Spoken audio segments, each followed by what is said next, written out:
Hey everybody, Dirili here. Welcome to the inaugural Let's Play on my modified Vita with a capture card. I mentioned the other day that the shipping had been delayed for my system, but it actually ended up arriving far earlier than I could have possibly anticipated, which is today. I didn't think it would be here until at least next week, but I'm so happy to have it now. So for my first game, we will be playing Code Realize, Guardian of Rebirth.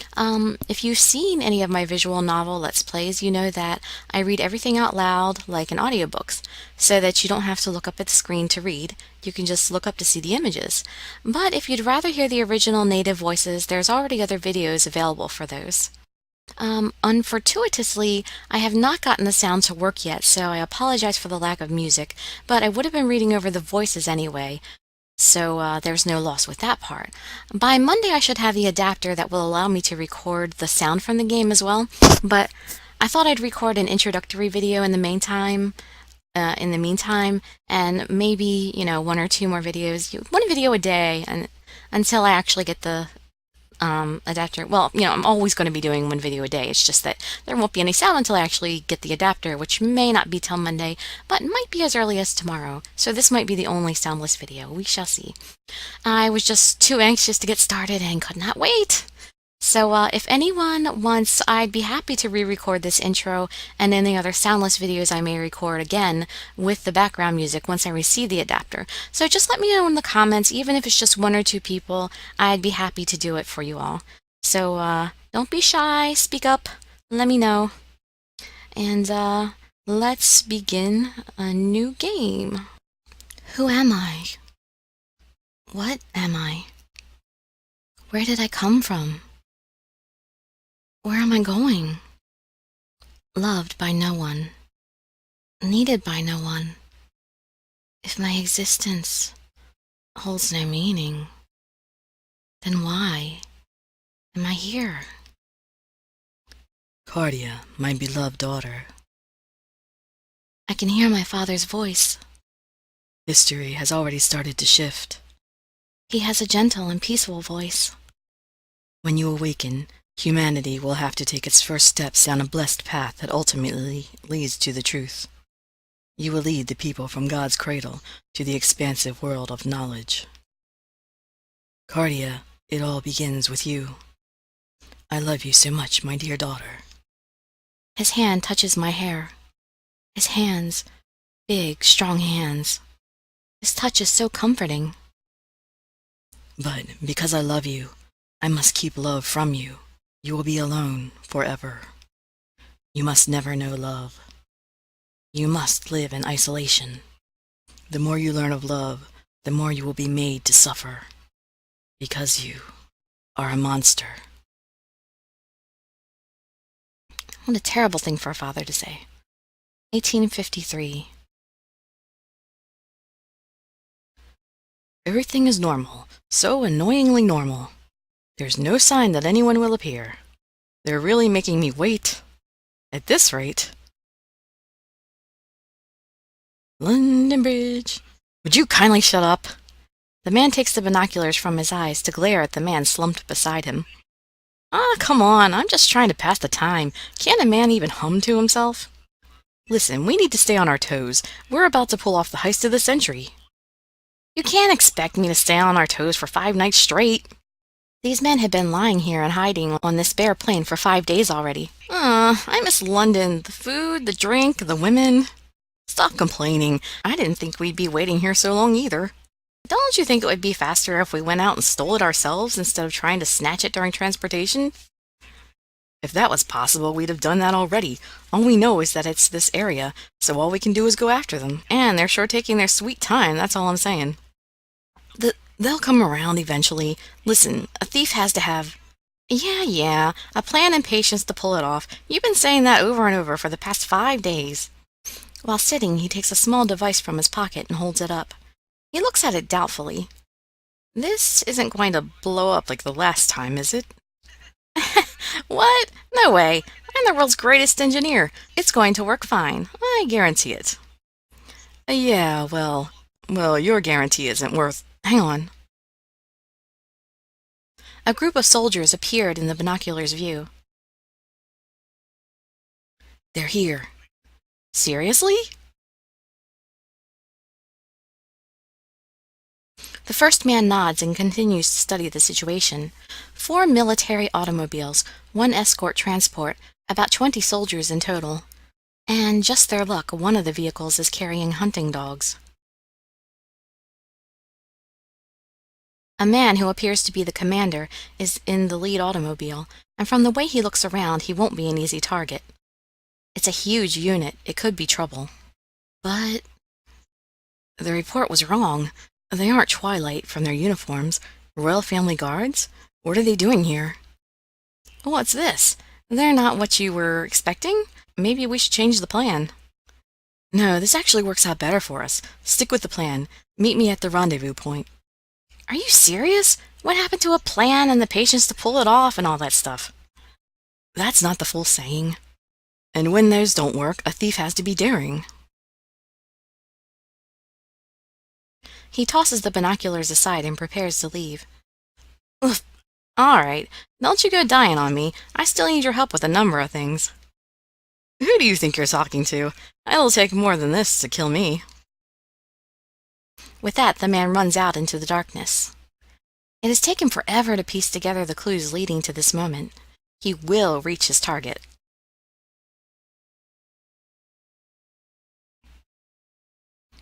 The moon is hidden behind some clouds. That's not good. The darkness makes it easy to run, but hard to track.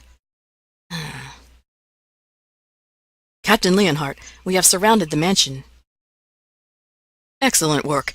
Anyone attempting to leave the building is to be captured. Yes, sir. The captain returns the soldier's parting salute, then turns to the abandoned-looking building that stands before him. Through a meticulous search, he finally located this mansion hidden in the forest. The initial reports have been, so far, correct. So, this is where the monster has made its den. He is not eager to complete this mission. A search and capture operation such as this does not normally fall under his purview. Rampart Leonhardt, knight and captain of the Royal Guard, furrows his brow. The men under his command are the Royal Guard, protectors of Queen Alexandrina Victoria, supreme ruler of Britain. Their current mission is to protect Queen Victoria as she travels to Wales for an inspection tour. However, he received a message through his Aether communication device, the communique from Finis, the British military's technical advisor, who holds authority in governmental research projects. Capture the monster that hides within a mansion in Wales. It may already be dead. If so, quickly dispose of the body. However, if there is a chance that it still lives, it must be captured at all costs. Shortly after this message was sent, a device was delivered that could supposedly detect the monster, along with instructions. This mission is probably of little importance to Finis. If it had been, Finis would have sent one of his pawns from his special task force, Twilight, to carry it out instead. There is just so little information. What is this monster?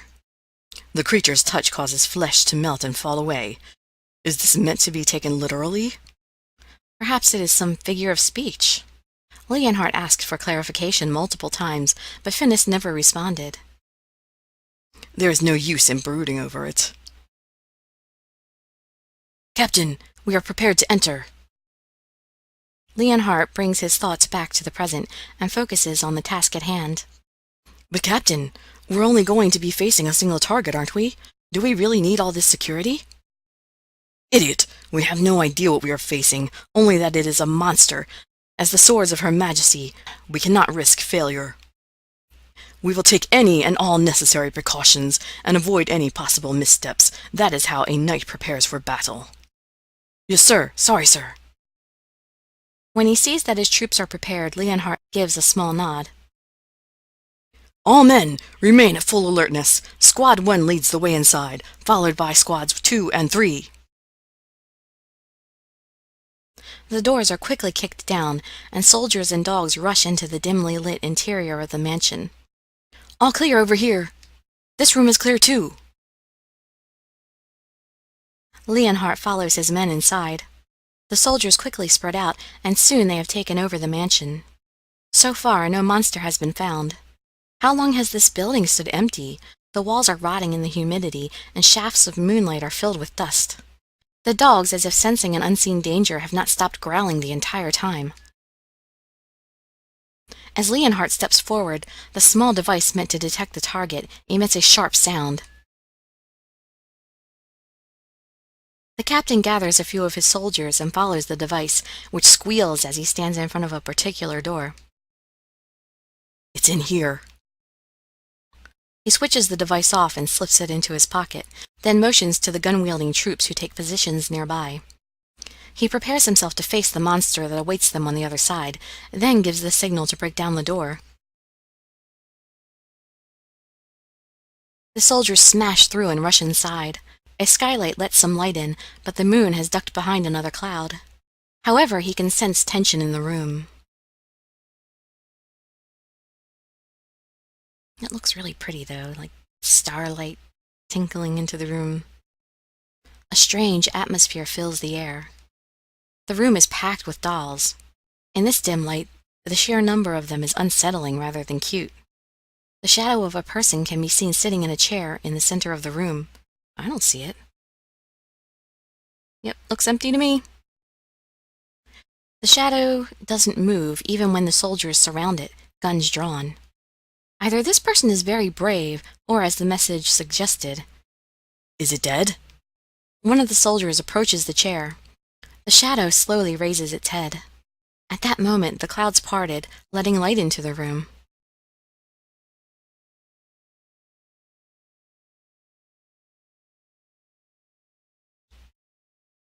Long, glossy hair, melancholy eyes slowly opening.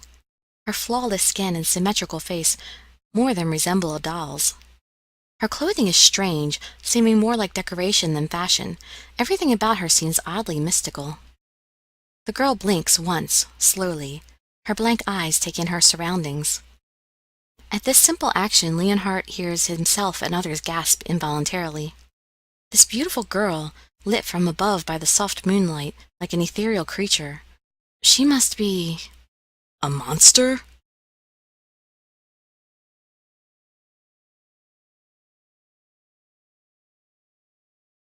I hear voices. The voices of many people. None of them were my father. Why do they wake me? I wanted to stay in my slumber forever. I wanted to stay with my dreams forever. This is the monster? Monster. Yes, I am a monster.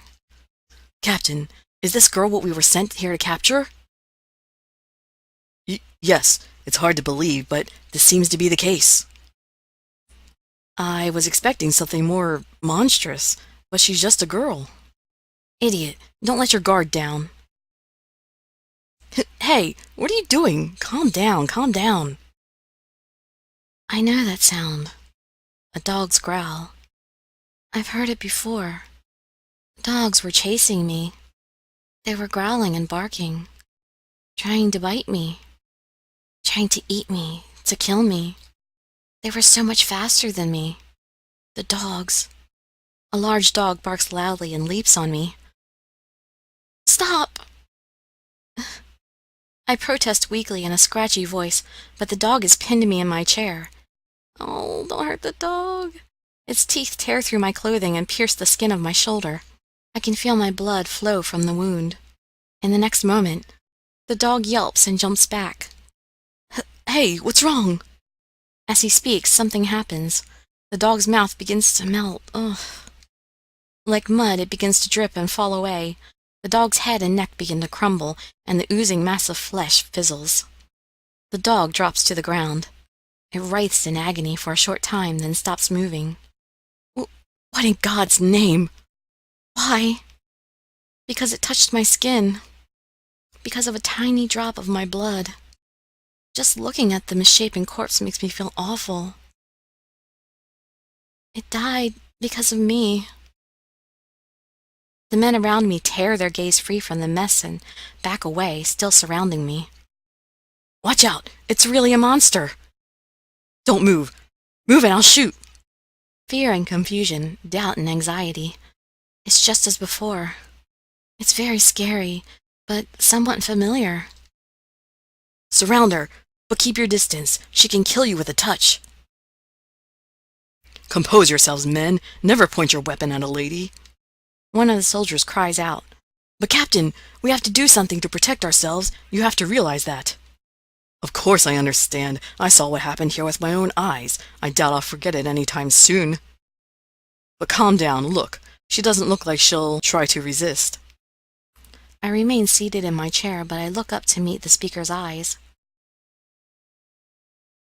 Even with this incident with the hound, she tried to stop it, but it was over too quickly. She didn't intend for it to happen.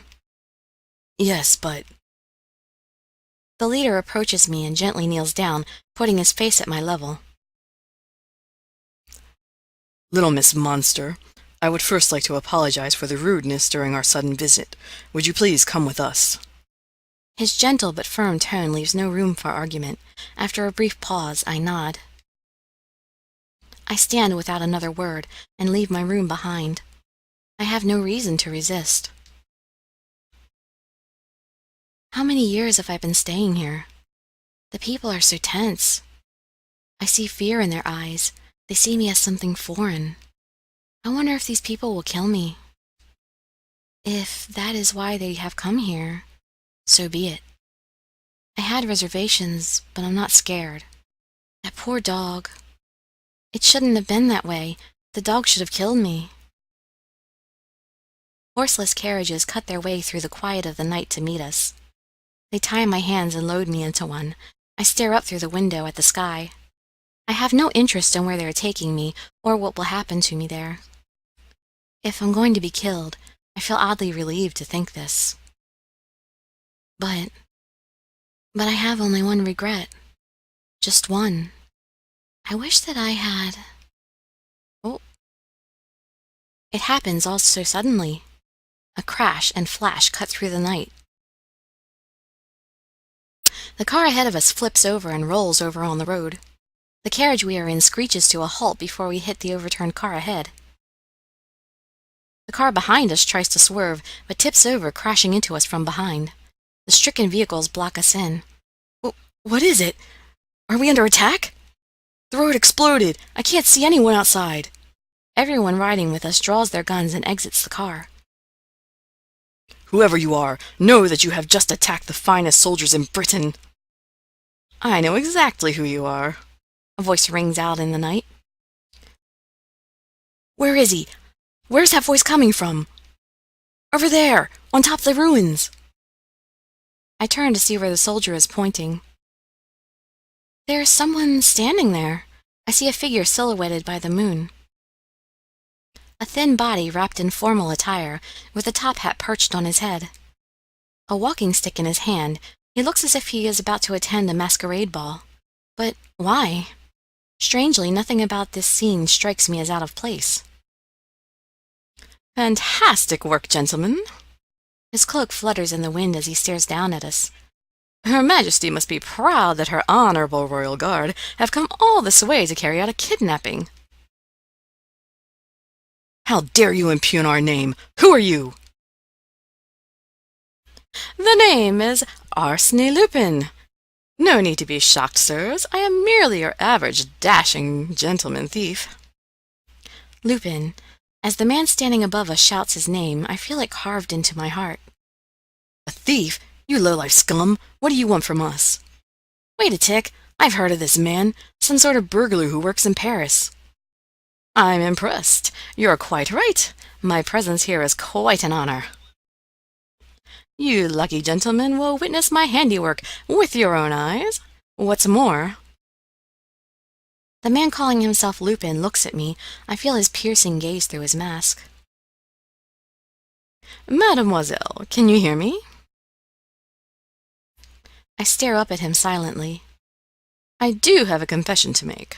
My purpose for being out here on this night is you, my dear. I have to come and take you away. Take me away? Now, don't you fret, mademoiselle. I am here to rescue you from the hands of these dogs, and with great style. Watch. You impudent cur! For a lowly robber to stand before the prestigious British Royal Guard is inexcusable. All of you, capture this man. Yes, sir. Everyone prepare to fire. Right, take aim! Wait, no! Fire! Ah! The shadow dances jerkily as the soldiers open fire. Many of them must have hit. The shadow collapses to the ground. I'm holding my breath.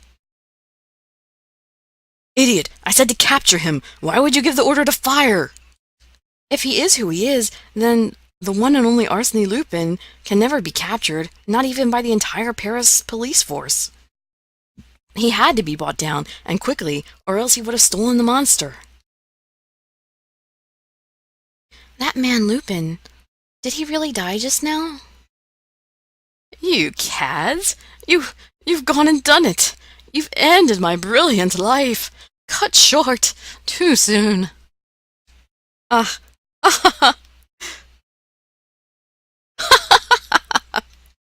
He sits up, howling with laughter. What is happening here? How is he even alive after being shot so many times? Captain, look out! Before the soldier can say more, Lupin's body erupts into a bright light, blinding me with its glare. At the same time, a series of explosions rocks the ground. The carriages around us are in disarray. What's going on? What kind of trick is this? Another attack! He must have an accomplice hiding somewhere. Calm down. He likely planted those bombs before we got here. Don't allow him to fool you. The thief is acting alone. Sorry, I hit the wrong button and skipped a few lines, so I have to go back here. The captain's clear voice and reason have no effect on the men. The smoke from the explosion does not clear, but continues to thicken around us. Soon it is difficult to see. Where is he? Where did he go? The soldiers shout in confusion, but suddenly a shadow appears before me. I almost cry out, but the man raises a finger to his lips. Did I startle you? My apologies. Fear not, I'm not a ghost. That was just a trick. He grins and holds out his hand. Take my hand, mademoiselle. Shall we make our great escape out into the night? No, don't touch me, please. You'll die from the poison. I'm aware of it, but that only comes from skin contact, doesn't it? And your gloves block the poison, do they not? Yes, but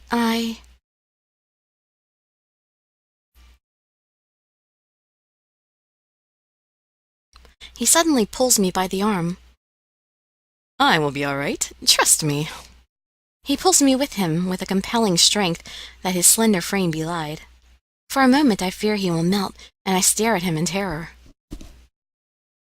But... You see, I am unharmed.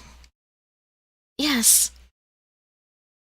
He looks back at me with an excited smile, a smile that seems totally unfitting for the current situation.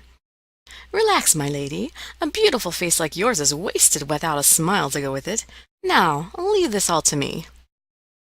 There's nothing to be afraid of. The great Arsène Lupin always gets what he wants, without fail.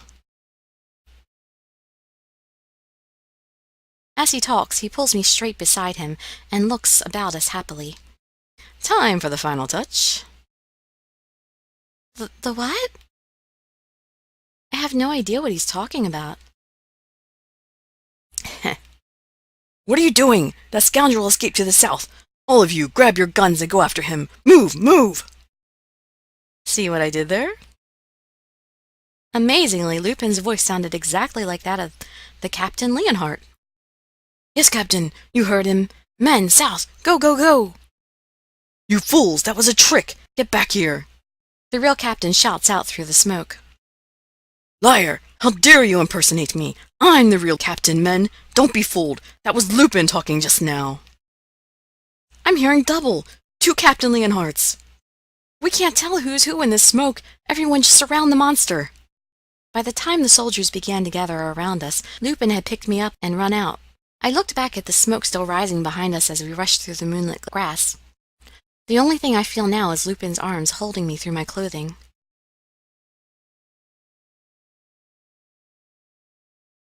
I don't know how far we ran.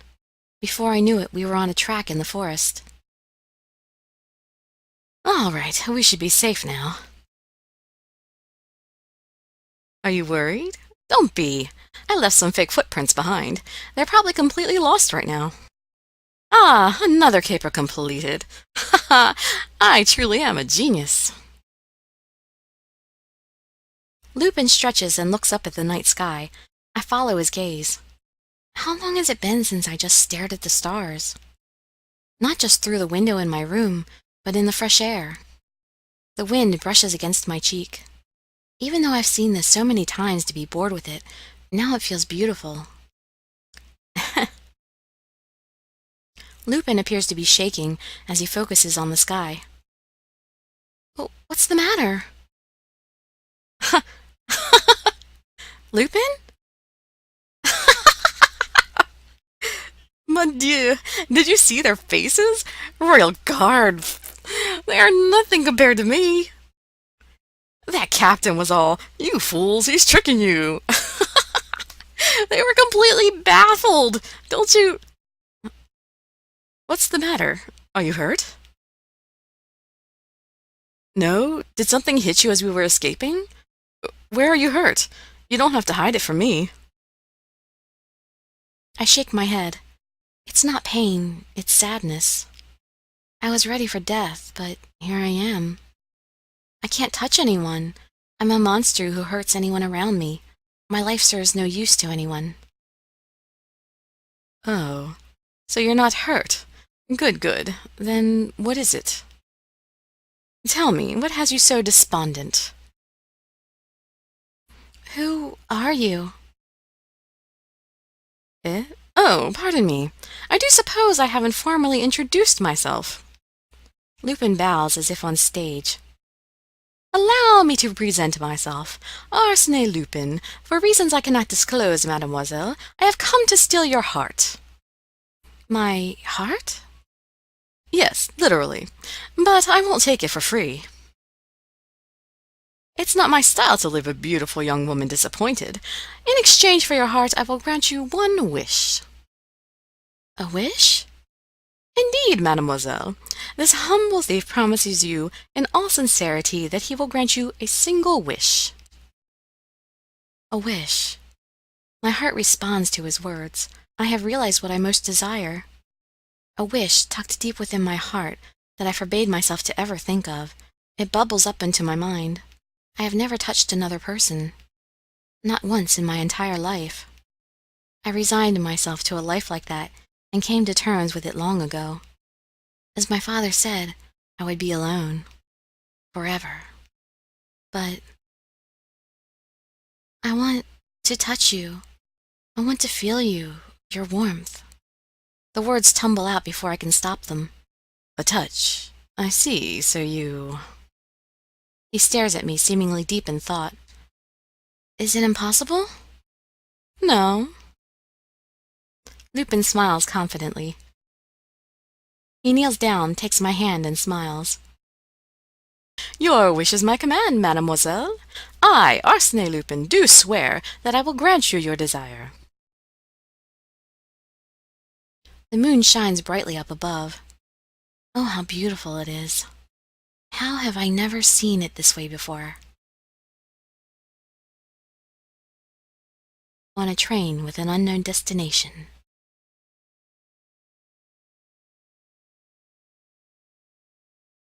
Alright, so at this point on, it seems to be the opening all over again, so I'll go ahead and say my outro, and we will continue with another part of the story in the next episode.